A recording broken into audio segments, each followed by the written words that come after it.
Hey everybody, I'm finally getting around to doing my Flashback Weekend video. I know it's only been like 2 months since, actually, take that back, 2.5 months since Flashback Weekend. I actually tried to do this video once before, but as some of you know from a previous video, it was actually an emotional weekend, and I think I just kind of wasn't ready to sort of recap it properly. So wanted to give myself a little bit of time, and I kind of feel like I'm ready, so let's just dive right in. So Flashback Weekend, for those of you who don't know, is a horror convention that's been going on since 2003, I think was the first one. I started going in 2006.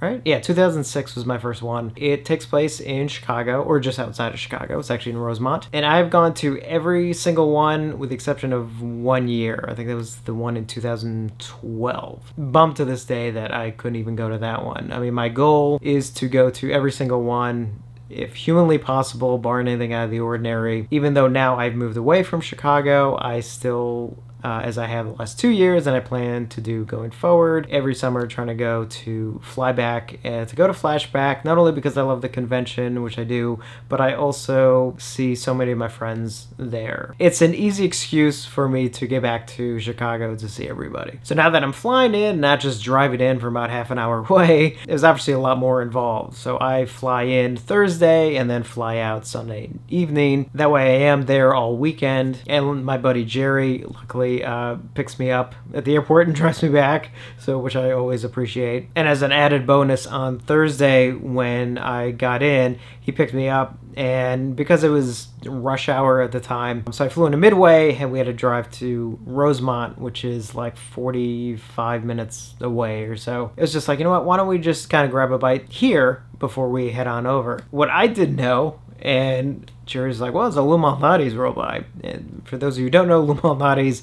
is like my favorite deep dish pizza, and it's one of the things I miss the most about Chicago. So I was able to get my Lou Malnati's fix while I was there. And then we got to the hotel and basically was able to just kind of hang out for the rest of the evening. Was able to run in to some of our friends who are dealers there at the convention. And as is quickly becoming tradition, Thursday night, we'll go hang out in Jerry's room for a bit. He'll put on a movie in the background on his like laptop. Usually it's Dawn of the Dead, but this time he actually decided to put on Freddy's Dead, which actually I haven't seen in a couple of years. So it was kind of funny because Robert Englund was there that weekend, even though I didn't actually get anything with him because I've met him several times before, but it kind of seemed fitting. So the cool thing about Flashback, well, actually I mean a lot of conventions actually do this, but one of the things I appreciate that Flashback does is they always have some sort of reunion going on, sometimes even several, which is nice. So you get to meet several people from one particular film or franchise kind of at the same time. And this year they had sort of a couple different ones sort of going on.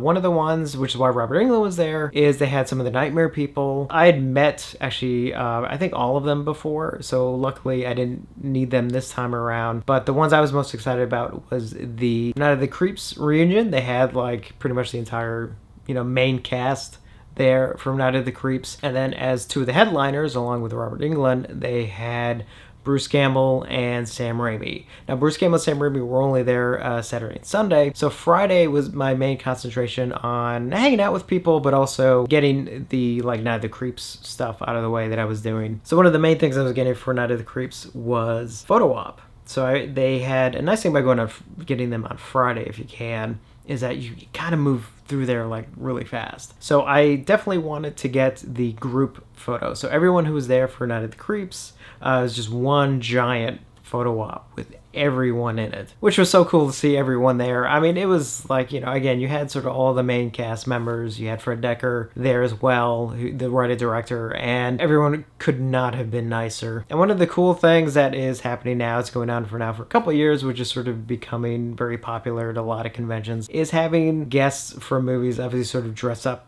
in like, you know, outfit or costume from one of the films. So they had a Night of the Creeps one, which had Tom Atkins and Jason Lively and Jill Whitlow in their Night of the Creeps outfits. And it's like, there was no way I was going to miss out on getting that photo op. And originally I just got it just for myself, but actually at the last minute, because you can have two people in the photo, I decided to have my buddy Jerry kind of jump in. I was like, Jerry, come on, why don't you get in with me? Like, you and I will be scared, and the three of them will sort of be, you know, the heroes in the shot. So here we are acting all goofy with the three of them in their heroic poses and those fantastic costumes. So Saturday was kind of the main Bruce Campbell, Sam Raimi day for me anyway. The first thing that they were doing that day, we were doing all the photo ops. So they were doing their photo ops first, and then they were going to go and sign for the rest of the day. So up first was the Bruce Campbell single photo op that I got, and same thing. I kind of was just like, Jerry,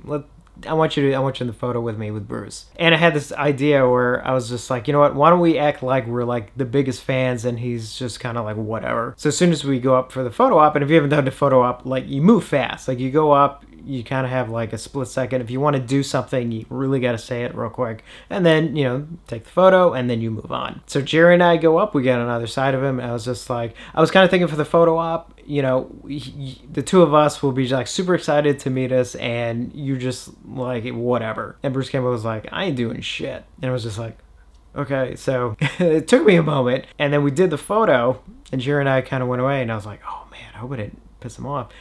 But as for those of you who don't know, Bruce Campbell is extremely sarcastic, which I knew, but I think in the moment it sort of caught me off guard and I wasn't ready for it. And of course, when we got the photo up, I was looking at it and I was like, that's perfect. That's exactly what I wanted. As you can see here in the photo op, two of us super excited, and Bruce is like, yeah, whatever.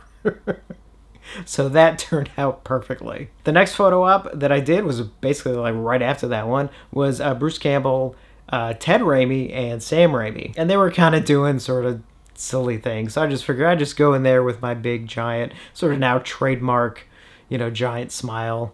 That's what I did. I jumped in and just like, there it is, my trademark. It's such a great photo op. And then again, because Sam Raimi is like one of my idols, like I wanted to get 2 photos with him. I kind of debated for a while. I was like, you know, I'm going to do 2 photo ops with him. One, just a regular nice photo of the two of us, and then one that, well, I'll get to it in a second. So here's the nice one, you know, just a nice kind of basic, you know, two of us just standing there smiling. And then the next one, I had this idea of where I'm like telling Sam like, hey, what do you think about this shot? And he's just like, eh. I thought it was really funny, and he totally had a ball with it and kind of went along with it. I think it turned out absolutely perfect. So because of scheduling, what they did is you actually sort of got an assigned time frame to get Bruce and Sam's autographs, which actually worked out really well. Luckily, my friend Jerry and I were kind of in that first block. So as soon as I did the photo ops, I just went downstairs, got in line. Because they were doing the time thing, I mean, they moved like pretty fast. So I ended up just getting 2 8x10s from each of their tables, and you know, kind of probably on the nose, but you know what, I don't have any like that, so I had to get one of Bruce, you know, as Ash, and this one is from Evil Dead 2, and then one of Sam from, I think it's the set of either Evil Dead 2 or Army of Darkness. I want to say Evil Dead 2, but I also brought my Army of Darkness poster, which is probably fitting. I'm actually wearing the shirt right now. I've had that poster for a very long time. It is an original. As some of you know, I do collect movie posters, so I'm very particular that they are original. It's an original double-sided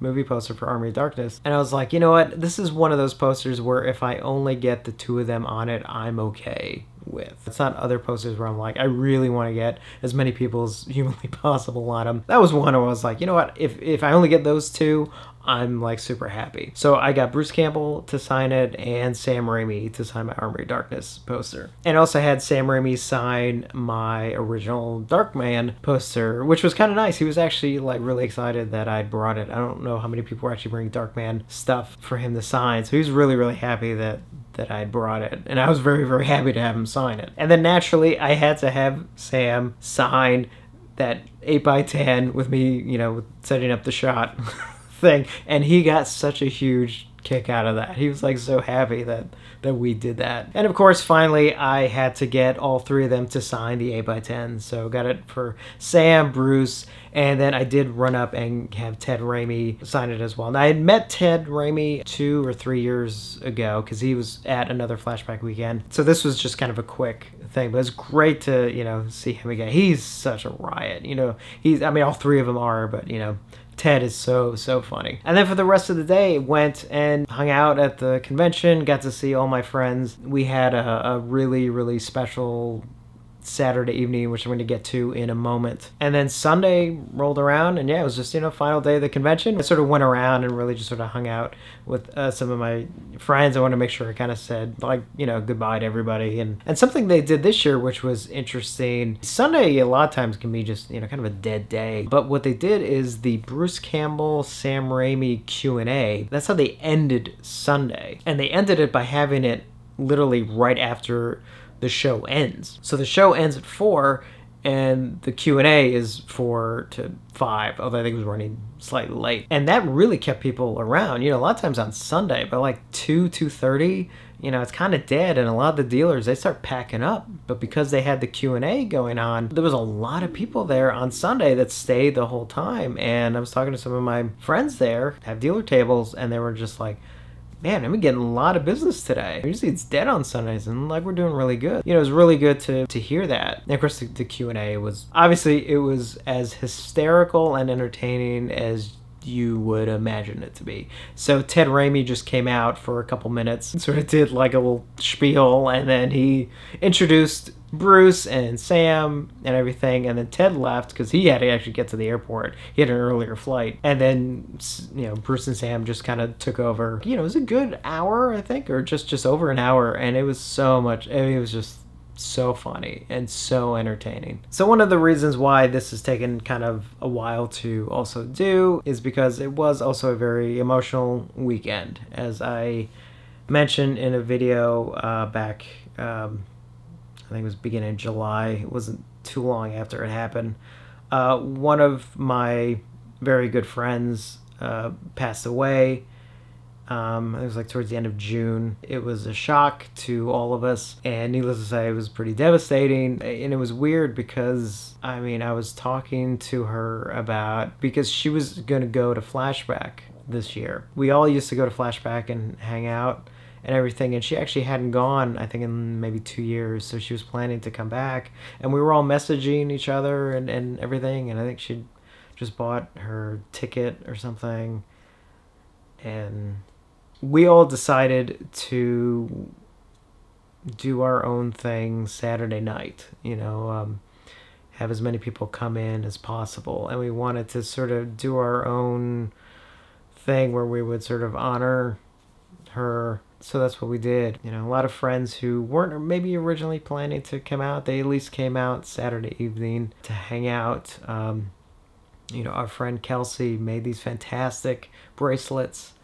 for all of us to wear and to give out to a couple of our friends there as well. It has Nikki's name on it, and Nikki was a huge Godzilla fan, so she added this little Godzilla graphic on it. And then on the reverse side, it says "Always with us," which was, it's just really, Kelsey did a great job doing that. And there in the hotel is the Caddyshack restaurant. It's the one that Bill Murray and his brothers run. And Thursday night, when Jerry and I, we decided to, even though we'd eaten Lou Malnati's earlier, later that night we went into there. I was like, let's just at least get dessert.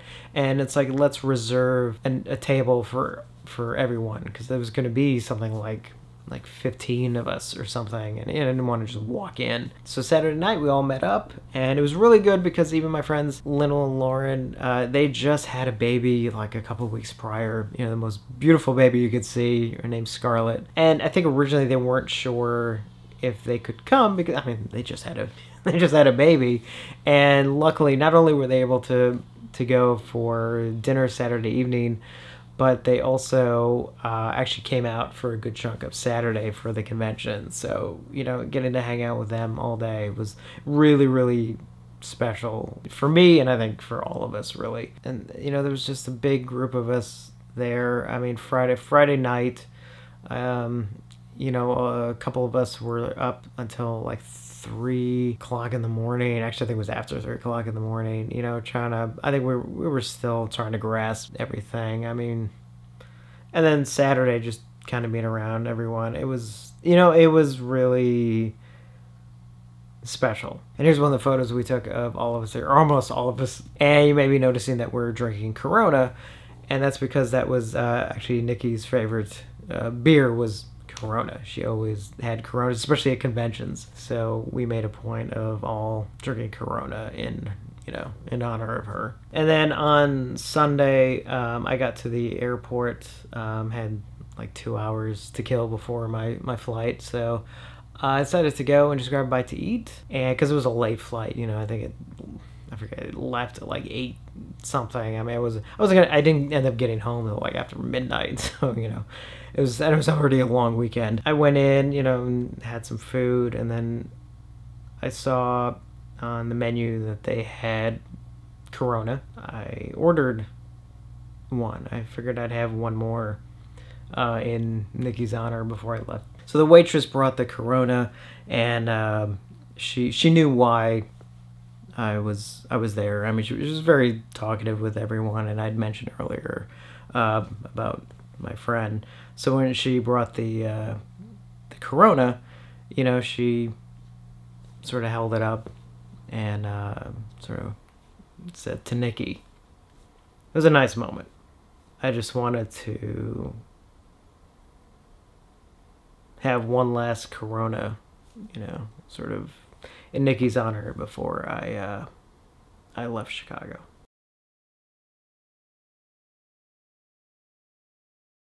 Okay, so I don't want to end this on a downer by any means, and I know Nikki somewhere, I'm sure, is just making fun of me for even getting a little bit emotional about some of this stuff. The two big things when you go to any convention, at least that I want to know, is when somebody goes, it's always like, okay, who did you meet? What did you buy? So naturally, you can't go to a convention without buying something. Outside of the autographs, obviously I did pick up a couple of things. In fact, 2 of the things I picked up are actually like right behind me.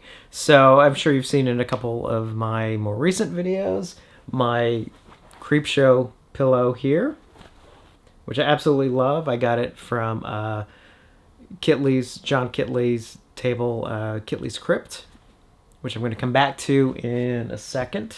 And also, it's kind of folded up. I hope you can see it okay. But this is from a Creepy Company. This is the Halloween sort of video blanket, which I absolutely adore. I mean, some of you probably see ads for. I see ads for them on like Facebook and stuff. Love the blanket. It looks like the old VHS of Halloween. Speaking of Halloween, so on Friday, I went up to the Severin table, and one of the guys at the Severin table, his name was Jacob. There were 2 guys basically running the Severin table, and he was one of them, but he also had a couple of his own things that he was just selling on his own. One of them was an original LP from 1983, because it was the first time it was actually released, of John Carpenter's Halloween, the original soundtrack. And that's been one of my most wanted for a very long time. I was like, can I see that?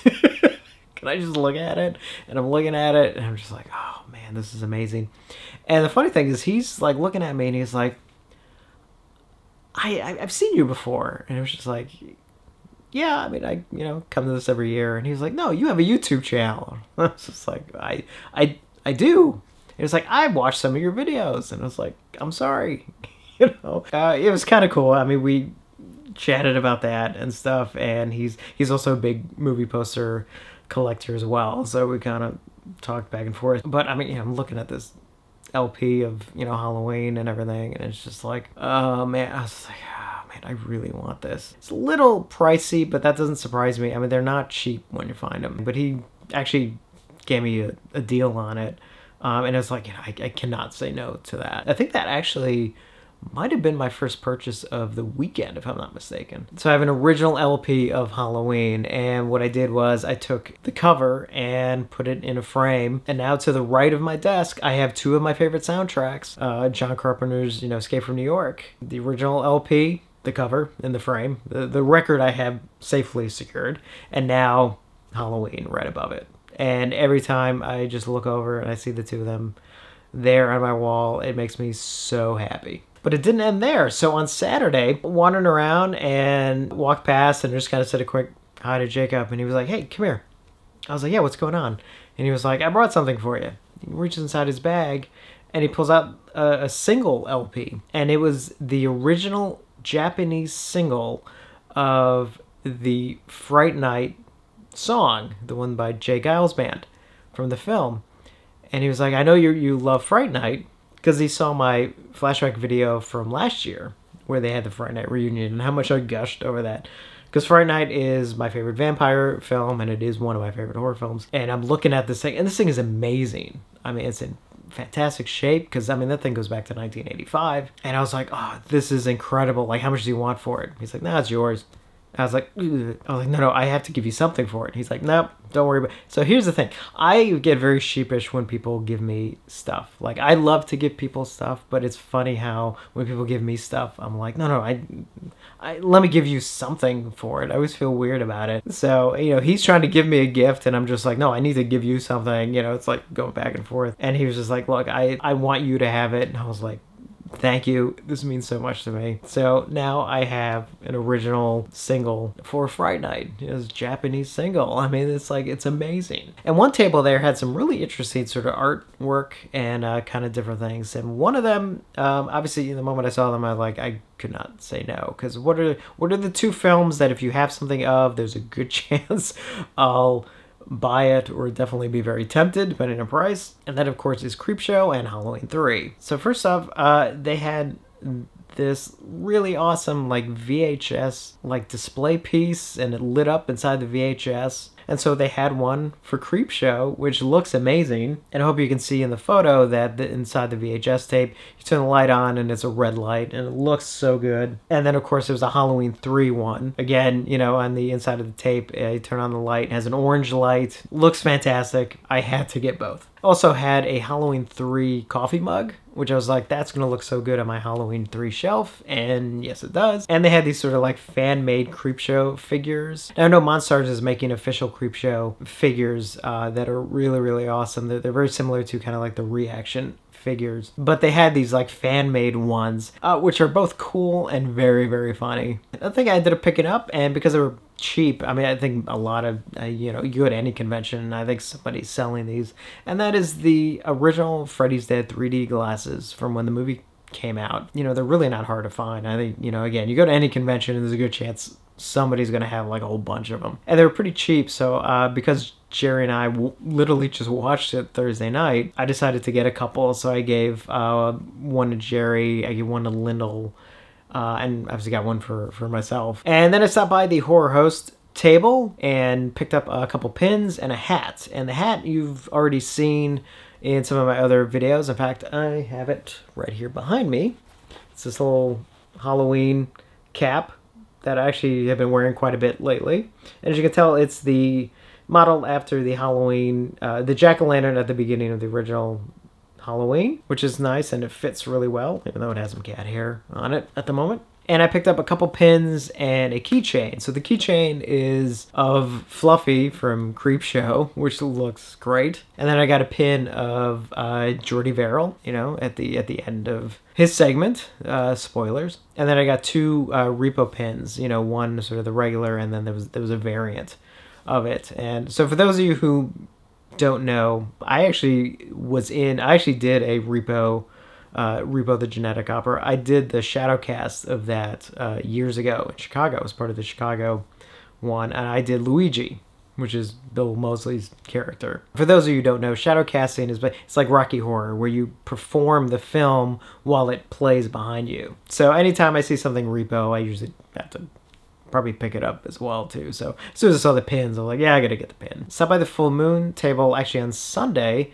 because they were some stuff had, you know, I think they were trying to like, they discounted a couple things. So like, we don't want to carry all this stuff back. So I just picked up two titles that I didn't already have. One of them was the movie Fairy Tales, and the other one, The Day Time Ended. And then I did end up getting two more of the Full Moon figures. Yes, I did get another Laser Blast figure. You know, I mean, one, first off, they're very cheap.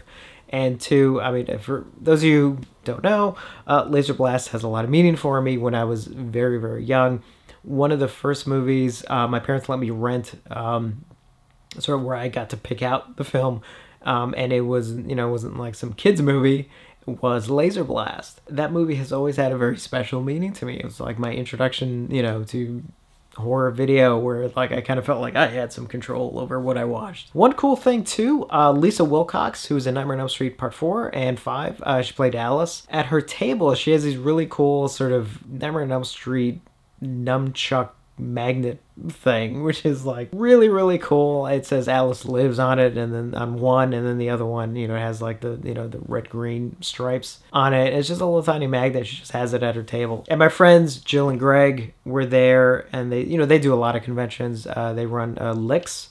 You know, they sell a lot of clothing and stuff. You know, I've been friends with them for years. And they always have so many cool things. They always do these amazing sweatshirts that with all these incredible designs. And they had a new one, and the moment I saw it, I was like, I am not leaving here without this. And that is a John Carpenter sweatshirt. So on the back, as you can see here, it has John Carpenter's face with, you know, sort of superimposed with images from a bunch of his different films. On the front, it has one of his quotes with obviously Michael Myers behind it. Horror movies will live forever. And then on the sleeves, it has the all the, you know, bunch of the movie titles. Obviously not all of them, but definitely all the main ones. So needless to say, as soon as I saw it, I knew I had to have it. So I know what some of you were thinking. How did you go to a convention and not buy any movie posters? Well, I'm trying to limit how many movie posters I get now, because I have, at this point, I have too many. I need to actually start going through them and really figure out, like, okay, which ones I want to keep and which ones should I literally just sell out, you know, sell off. Because I'm like, I'm never going to display this. It's been nice having it, but, you know, I don't need this in my collection anymore. However, it doesn't mean on occasion there isn't something that I've been looking for a while, and you kind of take advantage, and this was no exception. So Real Art, who I bought posters, a lot of posters for from over the years. They had an original Halloween 4 poster. Now, I've wanted one for a long time, and I'll see them at a show and I'd be like, okay, I'm going to come back and get that. And every time I would come back, somebody else had already bought it. Not this time. Friday, I went to their table, saw one there, and I was like, that is mine. I want my Halloween 4 poster finally. And of course, my buddy Ken, who runs Cinema Wasteland, was there. And even though he's not doing too many outside conventions anymore, luckily he's still doing Flashback. As always, you know, I bought so many posters from him over the years, so naturally I had to go back and see what he had. And actually Jacob, when I was talking to him before I'd gotten to Ken's table, he kind of gave me the heads up, and he was because I, you know, we were talking movie posters, and one of the ones I've been wanting to get for a while, and they're getting harder and harder to find, is an original Slumber Party Massacre poster. And he was like, yeah, I think Ken has one. I was like, huh? So I made a beeline for Ken's table. You know, Ken and I chatted for a bit, as we always do, and I was kind of looking through, and sure enough, there was Slumber Party Massacre, and I was all, gimme. And another cool thing he had, which I think now is finally actually going to get a Blu-ray release. I'm blanking on who, but that is a movie, The Mutations, and Ken had an original lobby card set for it. Again, it's sort of one of those where I was just like, oh, I can't say no to that. And because I was already in Slumber Party Massacre, you know, Ken always gives me really good deals. So it's like, you know, he gave me a deal, and I can't say no to this. And then finally, as I mentioned before about my friend John Kitley, who runs Kitley's Crypt, he has written a book. And I was so happy to finally get it. I think it hadn't been out too long since I saw him there at Flashback. And of course, that is Discover the Horror by John Kitley. One man's 50-year quest for monsters, maniacs, and the meaning of it all. Highly, highly recommend getting this book. I'm going to leave a link to it in the description below. I mean, I'm not just doing that because John is one of my friends. I mean, I probably would have anyway, but seriously, it's a great book. So that's it. I mean, I know this is probably a little bit longer than my usual video. I apologize for that. But that's, you know, that was it. That's Flashback 2019. As always, a great time. I always have a blast going. That's why I plan to go back every single year. And obviously, it was a very emotional one for me and for all my friends. Yeah, it was definitely one I am not going to forget for many reasons. So as always, thank you for watching, and I will see you on the next one.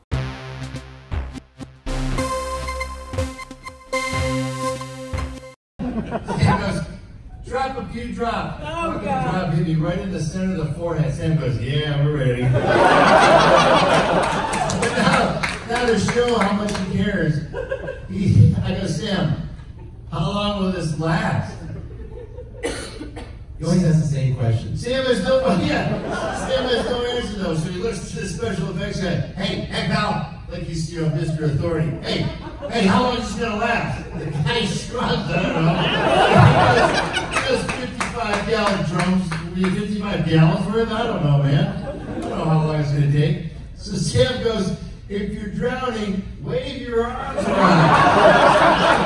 I'm like, that's what I'm fucking supposed to do anyway. He goes, shut up and do it! Just shut up and do it! So, that's what you do. And you wait, and you empty, and it empties, and it empties. And then for the next 2 weeks, you're blowing shit out your nose. Because it's found spaces up in there that I didn't know had existed. It really hits hard. I mean, it drives down with so much force when you open one of those barrels of 50 gallons falling for like 2 stories. It was at the top of the gymnasium, and it came down so hard, you're like, wham! We all heard it, oh my God. I know. That's not how Sam reacts. I know exactly how, when he likes to take, I'll hear him laughing behind the monitor. You could be getting raped by a tree. If I see that face, I go, here's a cut. There's no way, you're gonna go again. No question about it. So, yeah, that was a gallon of 50 gallons of black paint that we dropped on him. And after the take, Bruce said, how'd I do? And I said, great. He said, are we done? I said, yes, with the black. We got the green, the yellow, the blue, and then I had to do with the alternate colors. But it was very safe. Very, very safe.